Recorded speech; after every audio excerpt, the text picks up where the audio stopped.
Judul masih menyangkut tema daripada gereja yakni Be Fruitful and Multiply. Tapi hari ini kita akan belajar tentang tanah yang baik. Supaya kita berbuah setiap kali kita datang ke gereja ini selalu gereja berkata biarlah berbuah 30, 60, 100 kali lipat. Itu hanya terjadi pada tanah yang baik. Ada penabur, ada 4 jenis tanah. Ada satu hasil yang terbaik 30, 60, 100 kali lipat. Penabur, 4 jenis tanah, hasil yang luar biasa.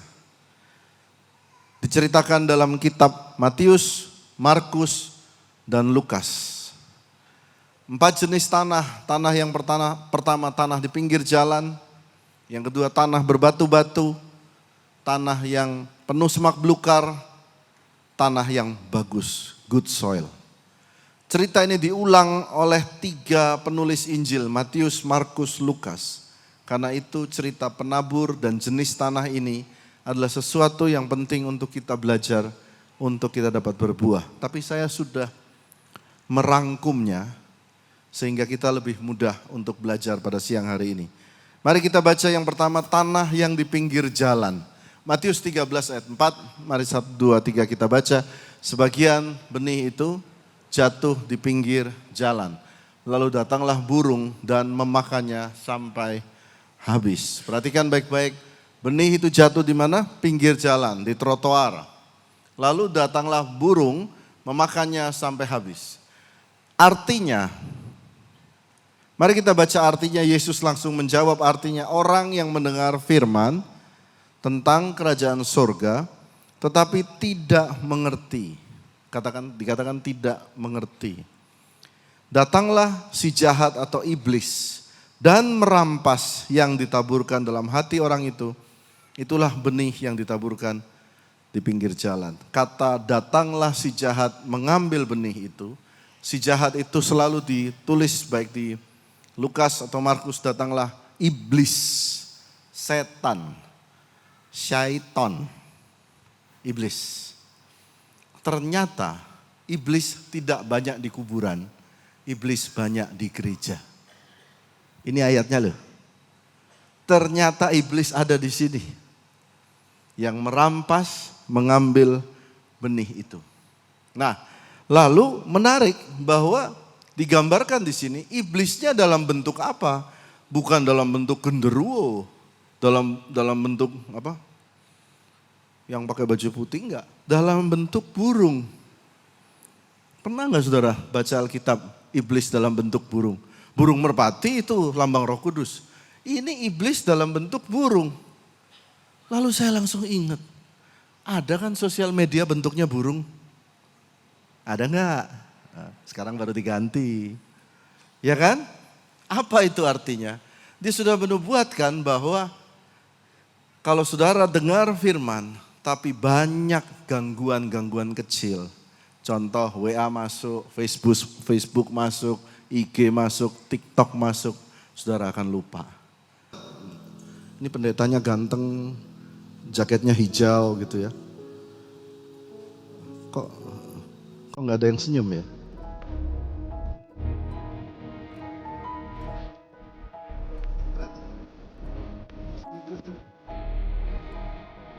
Gak ada yang tepuk tangan sih. Aduh, saya udah mengikuti tren Korea, tapi wajah kurang mendukung ya saudara. Nanti saudara pulang lihat TikTok baru ngerti. Dan ternyata itu iblis zaman sekarang loh. Yang lama-lama itu yang masih pakai baju yang lama, baju putih, baju tanah itu lama itu. Kurang relate iblisnya. Iblis yang sekarang sudah berbentuk burung-burung itu. Hebat ya Alkitab ya. Yang pertama, hal-hal kecil dapat membuat Anda kehilangan benih-benih firman Tuhan. Jadi kalau saudara ada di sini, saran saya bolehlah Pak di airplane mode. Kalau perlu tulis di status sedang di gereja JCC Cijantung, khotbah 25 menit. Saya dikasih 25 menit. 25 menit bisa dong tanpa handphone. Saudara pakai handphone untuk buka Alkitab dan catat. Supaya tidak diambil si jahat. Katakan amin. Yang kedua, saya sudah rangkum tanah yang satu tanah pinggir jalan. Yang kedua tanah yang berbatu. Mari kita baca 1, 2, 3. Sebagian jatuh di tanah yang berbatu-batu. Yang tidak banyak tanahnya. Lalu benih itu pun segera tumbuh karena tanahnya tipis. Apa artinya? Orang yang mendengar, mari kita baca bawahnya Tuhan Yesus menjelaskan. Orang yang mendengar firman dan menerimanya dengan gembira. Stop dulu. Dia dengar, dia terima dengan gembira. Wah, apa ya? Euforia, betul ya? Namanya euforia. Ada hamba Tuhan, saudara menabur jadi kaya. Wah, langsung jamnya dikasih, handphonenya dikasih, kunci motor dikasih, emosi. Besoknya jalan kaki. Hati-hati, dikatakan terlalu cepat juga berbahaya. Ayat 21 baca sama-sama, tetapi ia tidak berakar dan tahan sebentar saja. Apabila datang penindasan atau penganiayaan karena firman itu, orang itu pun segera murtad. Dikatakan ada penderitaan yang dialami, maka orang itu meninggalkan Tuhan. Nah, Kristen dan penderitaan. Saya mau jelaskan di sini bahwa penderitaan itu bukan satu-satunya hal yang membentuk orang. Jangan saudara berkata penderitaanlah yang membentuk orang. Tidak selalu. Saya tulis di sini, bahkan kadang, ini mana ya tulisan saya di sini, catatan saya. Kadang penderitaan juga dapat membuat orang jadi jahat. Terlalu lama menderita, dia jadi jahat. Yang kedua, dia bisa menjadi dingin. Dia bisa menjadi egois. Bahkan penderitaan yang berkelebihan bisa membuat orang jadi psikopat. Ya, jadi sekarang saya akan kasih dasar Alkitabnya bahwa Tuhan itu tidak pro penderitaan. Pada waktu di Getsemani, Tuhan Yesus mau disalib, dia berkata apa? Bapa, izinkanlah kalau bisa cawan ini berlalu daripadaku. Betul ya? Ada ayat itu. Berarti Tuhan Yesus juga tidak suka akan penderitaan. Tapi bila ini kehendakmu Tuhan, jadilah sesuai kehendakmu. Ada penderitaan yang diizinkan Tuhan supaya membentuk engkau. Tapi tidak semua penderitaan itu untuk membentuk engkau. Ngerti ya? Pelan-pelan saya akan jelaskan. Penderitaan itu bahkan Tuhan pun tidak suka. Nah, perhatikan baik-baik. Banyak orang menderita, baik dalam keluarga, mungkin dalam usaha, dalam satu kegagalan, lalu dia langsung pergi meninggalkan gereja. Itulah yang dijelaskan dengan firman ini. Dia seperti tanah yang berbatu, begitu kena sesuatu yang keras, dia langsung mental. Nah, apa pendapat Alkitab? Baca ayat 21, tetapi ia tidak berakar dan tahan sebentar saja. Kalau saudara sedang masuk dalam fase tanah berbatu atau menderita, pesan Tuhan buat engkau adalah satu, bertahanlah sebentar lagi. Ini dia bilang, kamu tahan sebentar langsung kabur. Dia bilang, tahan lagi. Karena apa? Dia bilang, tidak berakar. Kenapa? Waktu benih itu ditabur, waktu dalam penderitaanmu, kamu gak cepet-cepet lari, dia akan ditabur benih. Lama-lama benih itu akan berakar dalam batu penderitaan yang keras itu. Dia akan masuk karena dia lebih kuat daripada kehidupan firman Tuhan itu. Lama-lama dia akan berakar. Apa yang terjadi kalau akar pohon tembus sebuah semen? Pecah. Sampai sini nangkep. Jadi tahan sebentar lagi dengan firman Tuhan. Hold on. Waktu Ayub dicobai, saya percaya malaikat di surga berteriak, hold on Ayub, bertahanlah. Bertahanlah, sementara iblis di sini jatuh loh. Sementara iblis, malaikat yang di sebelah sini berkata, hold on, bertahanlah, jangan lari, bertahanlah. Dan Ayub berakar. Firman Tuhan tetap kuat, pecah 2 kali lipat. Diberkati Tuhan. Apa? Bertahan sebentar lagi. Tanah yang berbatu. Yang ketiga, tanah semak belukar. Matius 13 ayat 7. Ayo kita baca sama-sama. 1, 2, 3. Sebagian lagi jatuh di tengah semak duri, lalu makin besarlah semak itu dan menghimpitnya sampai mati. Semak berduri. Apa arti semak berduri? Matius 13 ayat 22. Yuk kita baca. Tuhan Yesus langsung mengartikan. Tengah semak duri ialah orang yang mendengar firman itu. Lalu kekhawatiran dunia ini dan tipu daya kekayaan menghimpit firman itu sehingga tidak berbuah. 2 hal yang membuat benih itu terhimpit sehingga mati. Dia bertumbuh, tapi di tengah perjalanan 2 hal ini. Kekhawatiran dunia dan tipu daya kekayaan menghimpit. Waktu saya belajar akan 2 akar kata daripada kekhawatiran dunia dan tipu daya kekayaan ini, saya catat di sini. Ternyata mirip loh. Ternyata mirip. Betapa indahnya Alkitab, saudara lihat. Arti kata kekhawatiran itu artinya orang itu khawatir akan kurangnya persediaan. Betul kan? Kalau saudara khawatir, biasanya khawatir akan kurangnya hepeng. Betul? Engkau khawatir, ini nanti anak besok makan apa? Anak sekolah pakai apa? Engkau akan khawatir akan kurangnya persediaan. Tetapi yang namanya tipu daya kekayaan adalah orang yang tidak berhenti mengejar akan persediaan. Enggak berhenti-berhenti. Dua-duanya mirip. Orang yang khawatir akan kurangnya persediaan menjadi egois. Dia keep untuk dirinya sendiri. Semuanya buat diri sendiri. Dia tidak mau memberi, dia tidak mau menabur. Dia keep semua diri sendiri. Akhirnya dia jadi serakah karena terlalu khawatir. Sebaliknya orang yang penuh dengan tipu daya kekayaan. Dia kejar terus. Dia juga ambil sini, ambil sana. Ujungnya juga sama, serakah. Kenapa disebut tipu daya kekayaan? Mari saya baca di sini. Ada sebuah artikel, kemarin saya ke hari Kamis, kemarin saya mengunjungi seorang pendeta di Singapura, mereka 85 tahun. Dan kita bercerita di sana.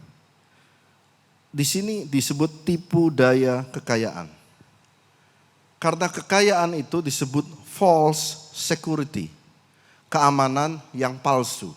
Contoh, waktu di Singapura, banyak orang Indonesia ke Singapura berobat, mahal loh berobat di Singapura. Nilainya bisa miliaran. Lalu mereka punya slogan begini, masih muda, kerja keras, kumpul uang sampai kaya raya. Sudah tua, uangnya dipakai berobat di Singapura. Itu kan namanya false security. Betul ya? False security. Lalu ada lotre di sana. Bukan undian. Lomba pacuan kuda. Ditulis iklannya gini. Uang tidak bisa membeli kebahagiaan. Tapi di bawahnya tulis. Tapi bisa membuat cewek tertarik padamu. Tapi bisa membeli mobil. Tapi bisa. Kecil tapi di bawahnya. Laku. Orang beli judi kuda banyak sekali. Karena kena tipu daya daripada kekayaan dunia. Saya tuh ada lagi yang menarik. Disebut false security. Yang kedua disebut false glory. Saudara kalau punya uang, punya mobil bagus, semua orang mau dekat sama saudara. Saudara mau cerita apa didengerin sama orang. Uangnya banyak, lagi viral. Tapi coba itu semua hilang. Nggak ada uang, nggak ada apa. Saudara muncul, itu kayak orang langsung lari semua. Karena itu disebut false glory. False security, false glory. Itulah sebabnya Alkitab berkata seperti tanah semak belukar. Engkau kejar tapi pada akhirnya semua juga tergantung Tuhan. Betul kan? Yuk kita lanjutkan. Yang keempat adalah tanah yang baik. Mari kita baca sama-sama dari Matius 1, 2, 3. Yang ditaburkan di tanah yang baik. Ya, ayo kita baca sama-sama 1, 2, 3. Ini udah mau habis saudara, percayalah. Beberapa sudah mulai tidur ya. Yang ditaburkan di tanah yang baik ialah orang yang mendengar firman itu dan mengerti. Dan karena itu ia berbuah, ada yang 100, ada yang 60, ada yang 30 kali lipat. Di sini ayatnya. Tanah yang di pinggir jalan juga mendengar, tetapi diambil burung, diambil iblis. Tanah yang berbatu juga mendengar, tapi menderita, gak kuat.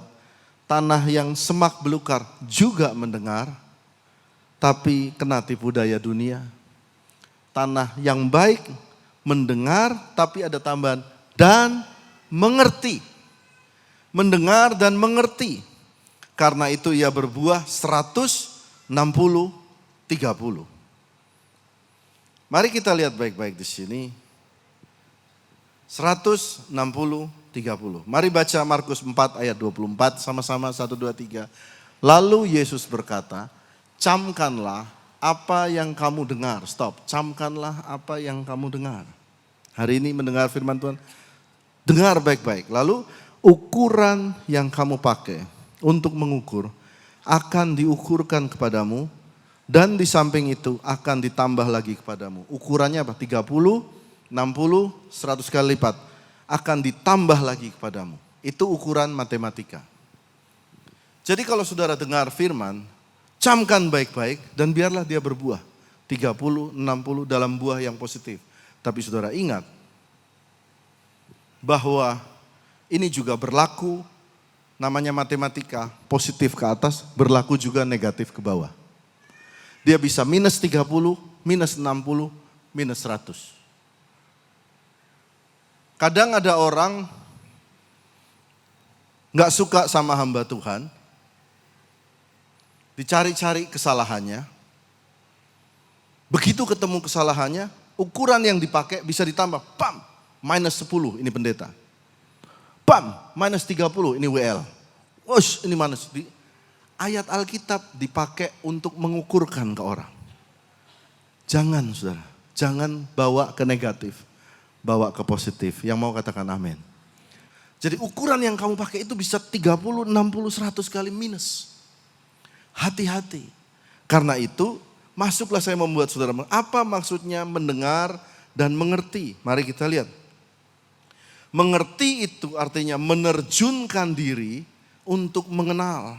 Mengerti, perhatikan ini dalam bahasa aslinya. Mendengar dan mengerti dalam bahasa aslinya itu mengumpulkan keterangan dari berbagai pihak, lalu menyimpulkan dari berbagai kisah dan membuat puzzle. Oh, ini tuh maksudnya.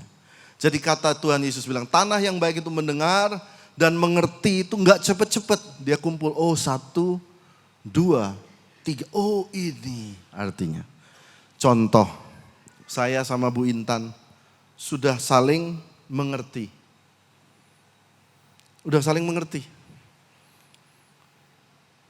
Kalau saya ibadah 1, 2, 3, terus saya udah duduk di sofa, saya udah diam aja, nggak pegang handphone, diam aja gini.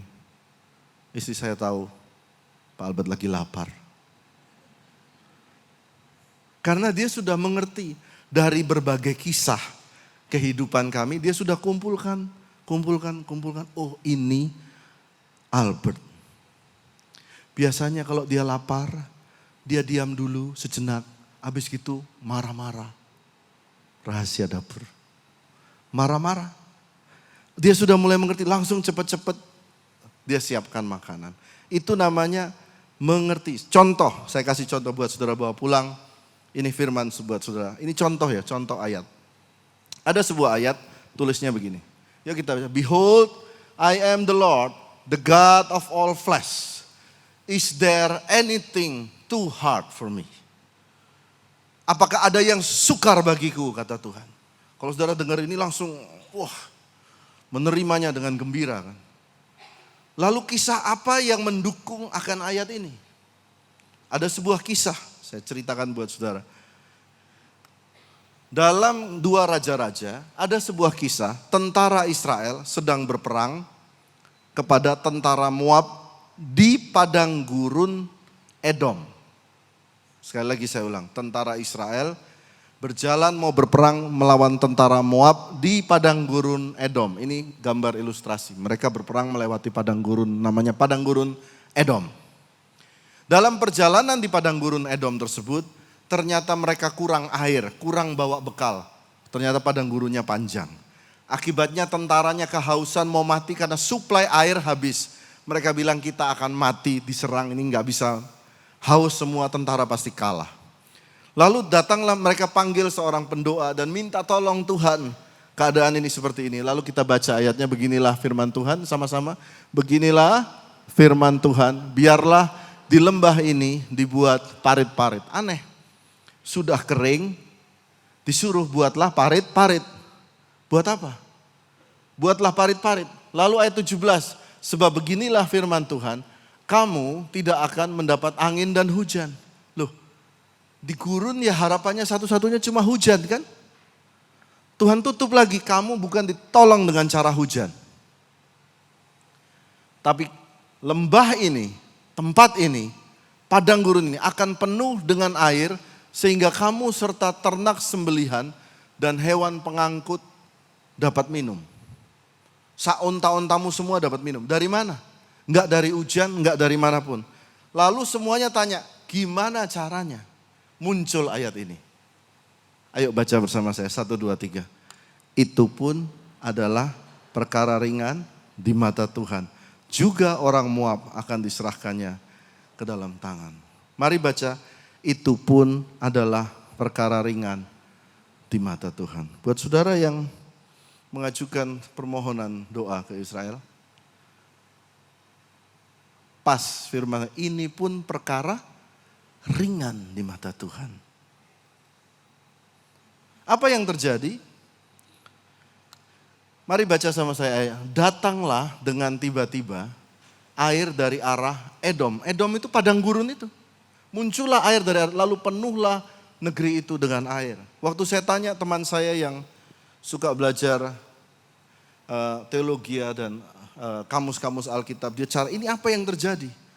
Sudah tahu apa yang terjadi? Katanya mendadak ada sungai yang pecah. Lalu sungai itu menerjang akan padang gurun itu, memenuhi semua area itu sampai parit-paritnya. Sungainya dari jarak jauh. Siapa yang mikir sampai situ? Sehingga ayat ini menjelaskan, apakah ada yang sulit bagiku, kata Tuhan. Lalu yang kedua, kisah yang kedua. Satu waktu Elia menguji dengan Nabi Baal.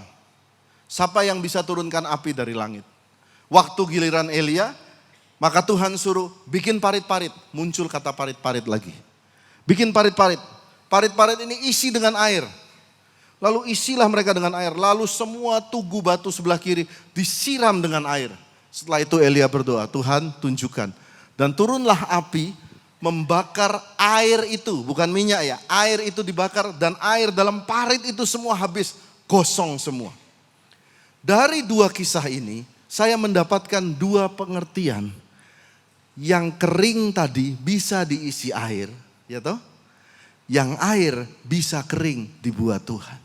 Lengkap, atas dan bawah. Oh, makanya saya mengerti. Tidak ada yang sukar bagi Tuhan. Saudara boleh taruh tangan di dada, katakan, tidak ada yang sukar bagi Tuhan. Sekali lagi katakan, tidak ada yang sukar bagi Tuhan. Nah itu saudara mengerti. Sebuah pasal yang saudara mengerti. Itu yang maksudnya mendengar dan mengerti. Lalu saya bertanya kepada teman saya lagi yang tadi, Pak, saya mau tanya, ini S3 teologi ya. Saya tanya, tanah yang baik itu seperti apa? Dia langsung bilang cepat-cepat, Pak aku mau pelayanan. Tanah yang baik itu tanah yang bisa ditanam. Oh, saya langsung, tanah yang baik itu tanah yang bisa ditanam.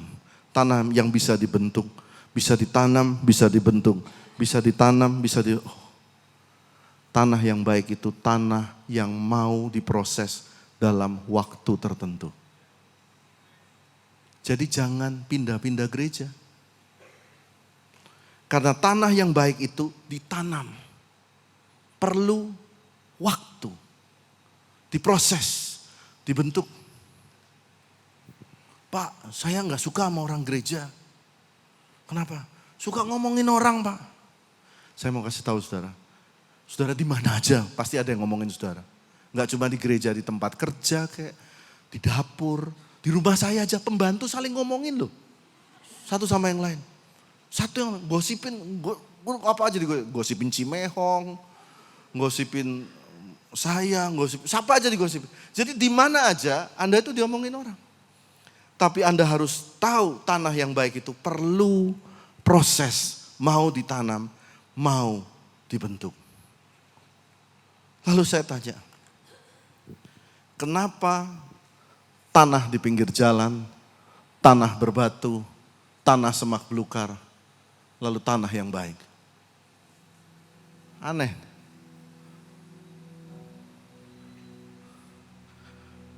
Ini semua areanya penabur. Tanah di pinggir jalan, tanah berbatu, tanah semak belukar, tanah yang baik. Rupanya saudara mesti mengerti. Untuk menjadi tanah yang baik itu perlu proses.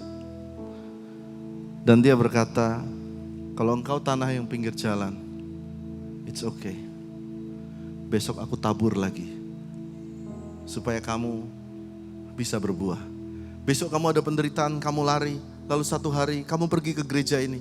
Ditabur lagi sama Tuhan. Dia penabur yang tidak menyerah buat saudara. Lalu saudara, ternyata dapat kerjaan, lupa. Itu lupa, mulai tinggi-tinggi. Tiba-tiba Tuhan menegur saudara. Tuhan datang lagi, saudara datang lagi ke gereja. Dia tabur lagi, again. Sampai tanahmu jadi baik.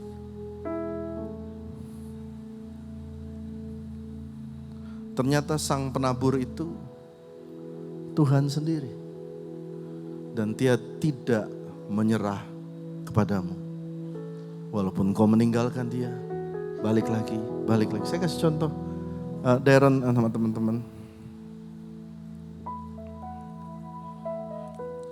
Kasih contoh, ayo. Oke, udah di sini. Oke, majuan dikit. Sini aja, biar kelihatan kamera ya. Oke. Yang pertama tanah apa saudara? Tanah di pinggir jalan. Ditabur. Ya pergi.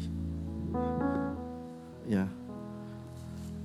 Belum ditabur. Yang kedua, tanah kedua ditabur, terus dia menderita jadi batu. Betul kan? Tadi tanah berbatu-batu. Tanah yang ketiga ditabur, tapi tipu daya dia mulai sombong, jadi bukan gitu naik ke atas tangannya. Kayak gini kayak setan. Oke. Ditabur dia jadi apa ini? Seperti semak belukar, bukan? Tanah yang keempat ini lihat ya. Tanah yang baik ditabur. Saudara lihat apa yang dibuat, lihat baik-baik. Dia mengumpulkan serpihan benih-benih itu, dia membentuknya menjadi puzzle. Oh, ternyata ini artinya. Dia kumpul, dan dia mengerti akan firman, dia simpan dalam hatinya. Dan apa yang terjadi? Lihat, boleh dibentuk, ya boleh videonya lihat apa yang dia bentuk. Lo ada speaker. Mana nih speaker nih?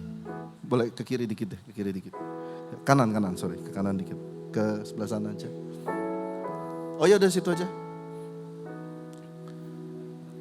Oke. Kurang sedikit ini. Ya, kurang sedikit. Ya, kita perlu waktu lama di sini. Oke, lagi. Ya. Oke. Lagi dikit. Saya masuk sini bisa nggak? Oke, bisa? Oke. Tapi nggak kelihatan mukanya nggak? Oke, saya gini, coba. Gini terus, gini. Oke, udah itu intermezzo aja. Udah. Apa yang terjadi? Dia membentuk puzzle dan dia mulai mengerti. Lalu dia berbuah 30, 60, 100 kali lipat. Dia pergi. Dia sudah berbuah bukan? Besok pagi sang penabur ini ulang lagi. Namanya penabur. Dia bukan menabur, dia penabur. Besok dia datang lagi. Datang lagi. Ditabur. Hari ini dia sudah mulai pindah tempat. Tapi dia penderitaan. Yang ini ditabur, tadi semak belukar. Ditabur, dan dia mulai menjadi, kenapa kamu ikutan? Oh ya, betul. Dia mulai mengumpulkannya dan mengerti. Sampai sini sudah tangkap. Semua ini proses dibentuk. Lalu lama-lama yang batu ini juga mulai mengumpulkan dan mulai mengerti. Tanahnya menjadi bagus. Bapak ngapain di sini, Pak? Mau ditabur juga? Tabur. Dan semua mulai mengumpulkan, menyimpan, mengerti sang penabur. Dan sang penabur itu tidak menyerah sampai tanahmu jadi baik. Jadi jangan, tepuk tangan buat Tuhan yang penuh kasih. Ya, Novely ya. Kak Novely. He's not giving up on you.